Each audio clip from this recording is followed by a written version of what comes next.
Welcome to the Oyaku Dojo Karate channel. In this series we are going to look at power generation for punches, blocks and kicks.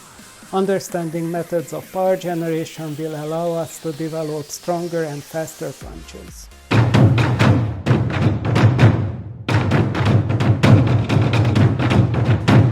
We are going to start the discussion of punches with the cross or Gyakuzuki in Japanese.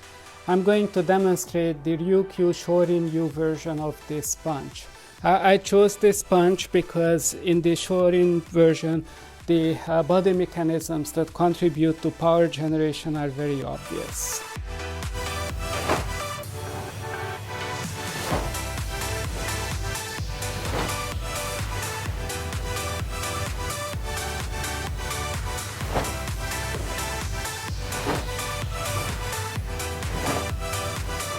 Let's look at the power generation of this punch in detail. Consider the attack line connecting me with the camera. The punch starts from in shikodachi, which is about 90 degrees off of the attack line, and ends up facing about 45 degrees off the attack line in the other direction. This gives me a rotation of more than 90 degrees. Another important mechanism of power generation is weight transfer. The punch starts off in shikodachi, where weight is distributed equally between the front and the left leg. Thus we have 50% of the weight on the front leg and 50% on the back leg. The punch ends in zenkutsudachi, where 70% of the weight is on the front leg and only 30% on the back leg. This corresponds to a 20% weight transfer to the front leg. I'm going to demonstrate the kickboxing cross.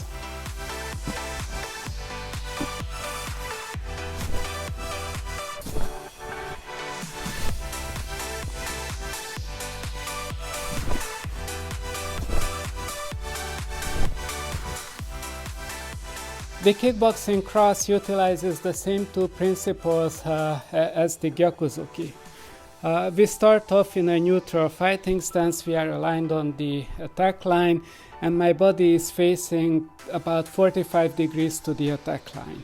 From this punch, after the punch, we end up in a position where I'm facing 45 degrees off the attack line in the other direction. So again, we get about a 90 degree rotation here. There is also weight transfer in kickboxing. Starting from the neutral fighting stance, we have 50% of the weight on the front foot and 50% on the back foot. And similarly to the Gyakuzuki, we end up with most of the weight on the front foot, loading us for a subsequent attack. Let's consider some finer details. The first detail is the position of the back foot. The main power generation mechanism for the cross is hip rotation. So you have to take a back foot position which doesn't inhibit the rotation. In case of the Gyakuzuki, if this foot were to point outwards, I couldn't rotate my hips. Similarly, in the cross, getting onto the balls of the foot really enhances my ability to rotate. The second finer point concerns hikite. Hikite is the non-punching hand which we are supposed to pull back strongly to our hip, like this. The theory behind this is that there are two ways to rotate the hip to give power to our punch. The first one is by pulling the hip back, and that connects to the hikite. The other one is pushing this hip out, and that is the punch. So I can pull the hip back and I can push it out. It looks the same. And that's because it's the same rotation exactly by the same muscles.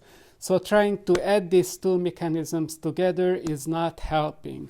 The hikite, pulling this hand back to the hip, doesn't add to the power. However, it's a very good advice because if we are thinking about rotation, we should be thinking about figure skaters. When the figure skaters have heavy limbs out far away from the center of their body, their rotation is slow. When all this mass is close to the center of their body, then their rotation is fast. So if we want to achieve a fast hip rotation, we have to have all these heavy limbs close to the center. So pulling the hikita back quickly helps us achieve rotation by not having extra weight far away from the center of it. The third point concerns weight transfer. So in case of Gyakuzuki, weight transfer is achieved by extending the knee. So in order for us to be able to transfer the weight as quickly as possible, we need to really extend the knee. In kickboxing, the same weight transfer is achieved by essentially kicking the floor with the ball of the foot so that our weight moves forward. In the next segment of the video, we are going to look at the lead hand punches, and this is the jab or the straight, and in Japanese this would be Kizamizuki, Oizuki, or Junzuki. Let's start with the kickboxing jab. We take a fighting stance. From this stance, we step in and punch. The front foot can step in straight, or it can turn a little bit. So for the jab uses the same power generation principles as the cross or as the Gyakuzuki, but in different proportions. In case of the jab, the main power generation mechanism is stepping in. Stepping in provides a weight transfer forward. There is a small rotation too, especially if you allow the foot to rotate a little bit, there will be rotation, but this rotation is very small. It starts from about 45 degrees and could turn a little bit. We continue our discussion with Oizuki. I'm going to demonstrate Oizuki from a neutral stance.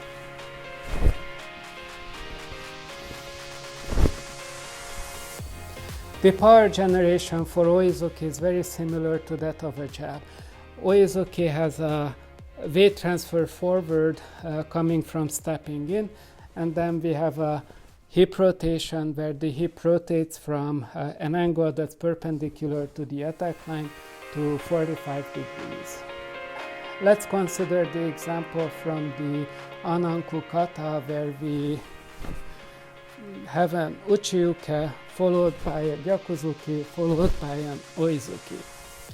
In this case, when we do the Gyakuzuki, we end up 45 degrees off of the attack line in one direction, and after the Gyakuzuki, we end up 45 degrees off the attack line in the other direction, which means that we have a 90-degree hip rotation, which is a substantial amount of hip rotation.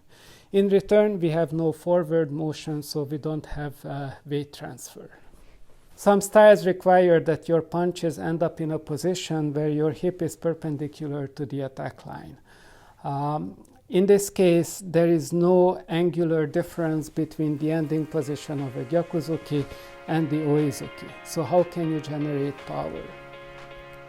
We generate power the same way as we did before through hip rotation.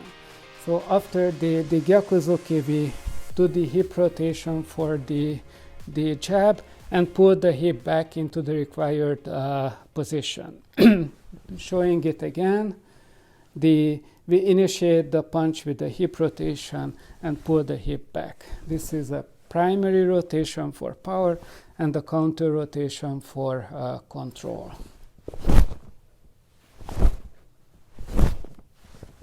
Let me demonstrate this technique through the sequence from Ananku. We have the uchi-uke, we have the Gyakuzuki, and we have the Oizuki with the rotation, counter rotation. If your style doesn't require you to end up in a position that's perpendicular to the attack line, namely you can rotate as much as you need to, should you use a counter rotation. So the counter rotation doesn't add power to your punch. The counter rotation adds you control. The counter rotation allows you to finish the punch in an angle that's closer to the attack line, which can result in a more stable stance. Also, the counter rotation allows you to stop the punch before you reach full extension. If these are valuable to do, then yes, you should use a counter rotation. Otherwise, you don't need to. In this video, we looked at methods of power generation for punches. There are two main methods of power generation. The first one is hip rotation, and the second one is linear movement forward. Hip rotation creates angular momentum, while movement forwards creates linear momentum. These two combine to generate power for the punches. So how can we use this information to improve our punches? There are three things you can do. First one, you have to clean up your technique. You have to use technique that doesn't inhibit hip rotation and maximizes linear transfer forward. In terms of hip rotation, there are two key points that we need to pay attention to. The first one is the toe has to point forward. If the toe is pointing too much outside to the side, then we will not be able to rotate our hip sufficiently. The second point is the hikita. If you leave your hikita out for too long, that creates a mass that's far away from your center of gravity, and as a result, it will slow down your hip rotation. In terms of weight transfer, you also have to look at 2 points. First one is the knee extension. You have to extend your knee because that's what pushes your hip forward and creates the weight transfer. The second point is stepping in, especially when you are hitting a jab. You have to step in to create linear motion forward. Once you have cleaned up your technique, the second thing you need to focus on is strength development. Strength development has two aspects. The first one is developing the muscles that create the hip rotation and create the linear motion forward.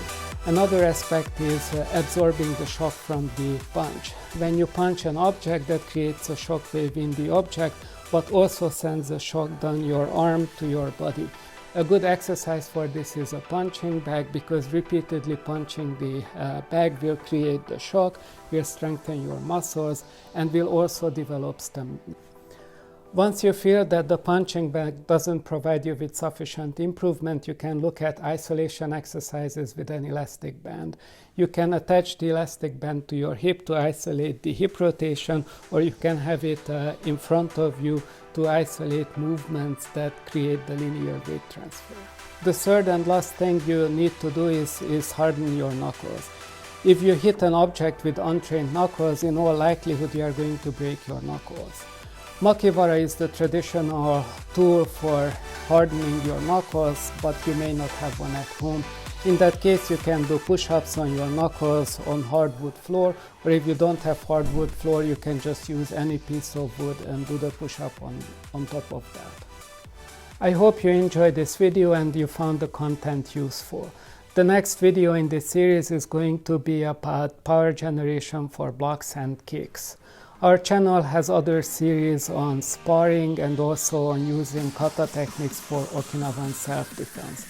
Please visit our channel again. Thank you for watching this video.